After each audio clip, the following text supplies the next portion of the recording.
পবিত্র ঈদুল আজহা উপলক্ষে আন্তনগর ট্রেনের অগ্রিম টিকিট বিক্রি শুরু হয়েছে। বিক্রি শুরুর 1 ঘন্টার মধ্যেই পশ্চিমাঞ্চলের জন্য নির্ধারিত টিকিট প্রায় শেষ হয়ে গেছে। 13 মে সকাল 8টায় পশ্চিমাঞ্চলের ট্রেনের অগ্রিম টিকিট বিক্রি শুরু হয়। বেলা 12টায় বিক্রি শুরু হয় ঢাকা, চট্টগ্রাম, সিলেট ও ময়মনসিংহ বিভাগের জন্য নির্ধারিত টিকিট।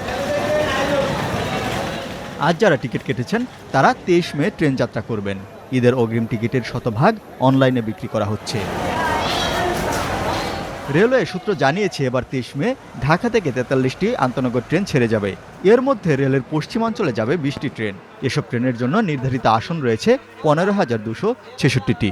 আজ সকাল 8টায় পশ্চিমাঞ্চলের ট্রেনের টিকিট বিক্রি শুরু হলে প্রথম 15 মিনিটেই 12,500-এর বেশি টিকিট বিক্রি হয়ে যায়। সকাল 9টার মধ্যে বিক্রি হয় 15,043টি টিকিট। সংশ্লিষ্ট সূত্র জানায়, ট্রেনের টিকিট কিনতে প্রথম আধ ঘন্টায় 60 লাখ বার চেষ্টা করা হয়েছে, অর্থাৎ 7 লাখ হিট হয়েছে ওয়েবসাইটে।